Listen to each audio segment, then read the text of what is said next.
What's up, everyone? It's DSP, and this is an unprecedented moment. I'm actually doing something that some people have asked for, probably just joking around, but I find myself doing it. Wow, what a coincidence. I find myself in exactly the same situation. It is the morning of the release of the Mass Effect 2 DLC, The Shadow Broker. What a great game. Sometimes I miss those days, being able to just sit around and play. I am in turbo mode because if you can see over there on my TV, the DLC for Mass Effect 2 is downloading. I'm downloading it, and I am starving. Well, I'm not in turbo mode, and nowadays downloading DLC takes me seconds, but I am hungry. What are we cooking? What am I going to do? I'm going to whip up a couple of express mode bacon, egg, and cheese sandwiches. Sounds good to me. Pretty foolproof too. Should be effortless to do nothing wrong and do everything correct. Though I am going to diverge a little bit from his order and methods. So what do we start with? Bacon, obviously. This is hardwood smoked bacon. I went for some cheapo supermarket own brand streaky bacon. Couldn't tell you what wood it was smoked with. Obviously, depending on what kind of bacon you have, different cooking times apply. This looks like a particularly fatty batch of bacon, which I'm kind of pissed off about because I didn't know that. Sounds like some kind of bugged packaging mechanic. Even though there's a clear film over the bacon, he couldn't see it. Oh my god, the bacon's not even coming apart. Ugh. Ugh. That is really fatty bacon. Holy shit. Not too happy about that. You can never get two pieces of bacon to separate with one f***ing hand. I'm exaggerating a bit here, but if you find it sticks, you can roll it to prevent stretching, then just unroll it once it's separated. Actually, because I just had a batch of center cut bacon. Center cut almost has no fat on it whatsoever. And this is the complete opposite. This is super fatty bacon right now. Ugh. Honestly, I'm not sure if that should be sold as bacon. Looks like fat for rendering that they accidentally left some meat on.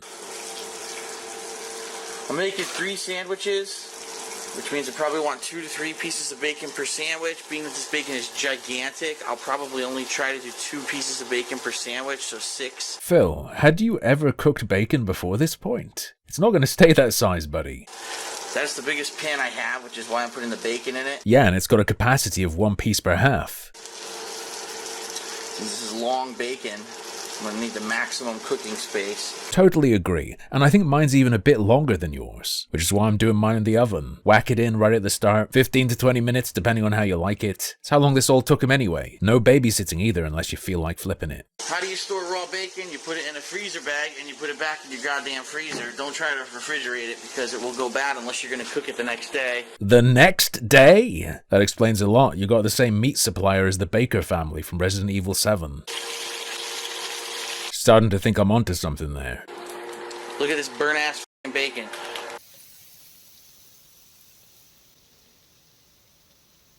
Before you ever take bacon off the plate, you have to shake it. You have to get the excess grease off of it. You slap it down on the plate, you slam it around a little bit. You flip it, you do the same thing on the paper towel. You slam it around a little bit. Bam! I'd be careful slamming those little cremated Mount Vesuvius victims around too hard. They look like they'll shatter. You really just need to make sure all the oily bits contact the paper. Just flip them or put another sheet on top. It's pretty nasty looking. It's not exactly the prettiest bacon on the planet, but it'll do.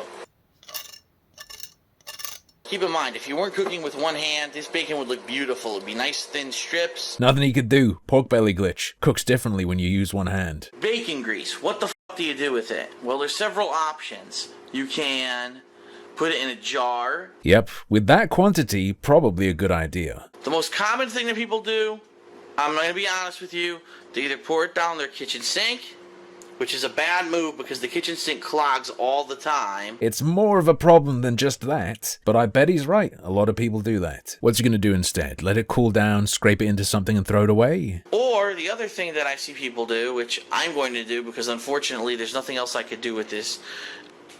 This is gonna go down the pooper. So yeah. This is going to go right down the shitter, which is going to be disgusting, but what can you do? You could simply choose to do literally anything else than help to grow a fatberg in the sewage system. As long as you know that you're not doing this, you know, 10 times a day. It's not going to clog up a pipe. Safest thing to do with bacon grease is actually not to walk around your house with a pan full of boiling fat. Oh yeah! Hot potatoes.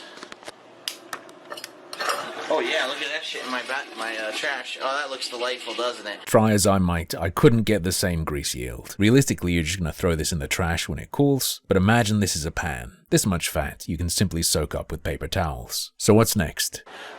Eggs. These are jumbo-sized white eggs. 2 frying pans. I have them both on the stove right now at just above medium strength temperature. For some reason, my stovetop doesn't have a strength rating, so I'll just set mine to low-medium temperature. Obviously, you must put on your fan on the top of your stove whenever you're frying anything.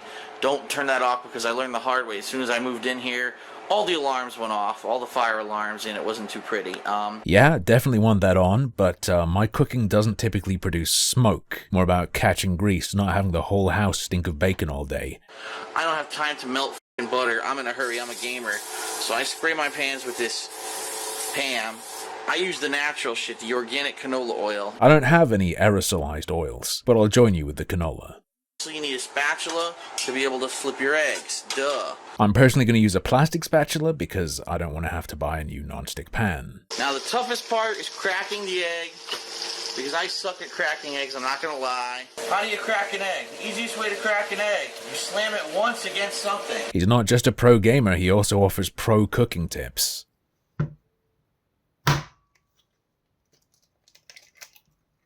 Kinda surprised that the easiest, safest thing to do with one hand is the thing he put down his camera for. And of course we're using a bowl for aesthetic and filming purposes. I'd normally go straight into the pan. Here are my eggs, 3 eggs in the pan. I love runny eggs, I do. I love runny eggs. Experiment time, boys. I'm taking the pan off the heat to film it. Phil's gonna add a slice of American later, but I'm adding grated cheddar now. This way I can put it around the yolk, and by the time it's melted, the yolk won't be cooked through. These eggs we are gonna flip soon. They're almost ready to flip. See, they're solid now. See, this is how you know when to flip your eggs. When they're solid, the yolk is still bright yellow, but they look like there's no more liquid on the top. That's when you flip them. So little bit late there for over easy. You're just flipping a sunny side up egg. I'd say go when the thicker part of the white is still liquid. I'm gonna flip these now. Oops. That was a very sloppy flip. Whoops. I broke the yolk on that one. That was a massive failure. Problem is I'm trying to do it with one f***ing hand. Don't feel too bad, I'm a little bit late too.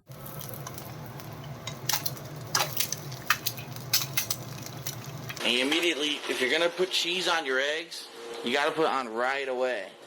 As soon as you flip an egg, put the cheese on. So I'm getting the cheese ready here. Stuck to my hand, so that doesn't help. Ladies and gents, it has never been more over for runny yolks. Throw that f***ing cheese right on top. He's doing one slice at a time. May as well have hard-boiled them, brother. Well, at least you can't mess up the bread. Bam, bam. Toast. I have a really shitty toaster, by the way, so if your toaster actually works, you probably won't have these problems. My f***ing toaster just does not want to work.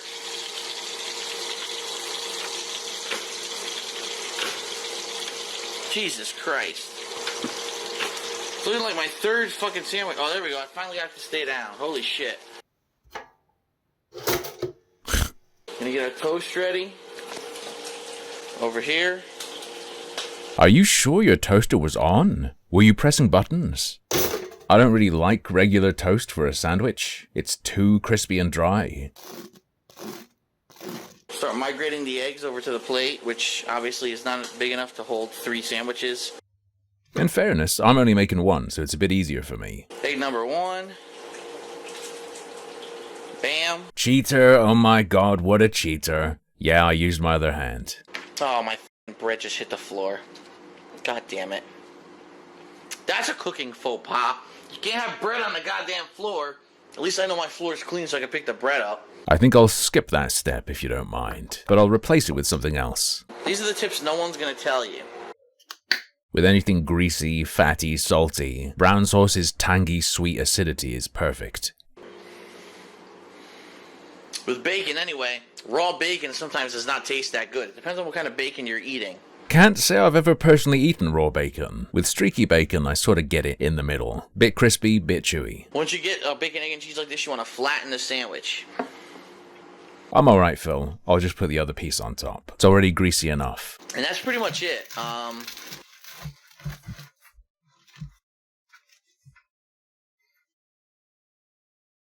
Hopefully those are still running. They're probably not, which is going to piss me off. Well, there's only one way to find out. Oh! There's a plate off screen, don't worry. I can just mop it up. Looks about right to me. Let's see how it is. Would be better just put in a sandwich press or in a pan afterwards instead of toasting the bread, but you can't really mess up this kind of classic breakfast combo. That was DSP's one-handed cooking, gamer food.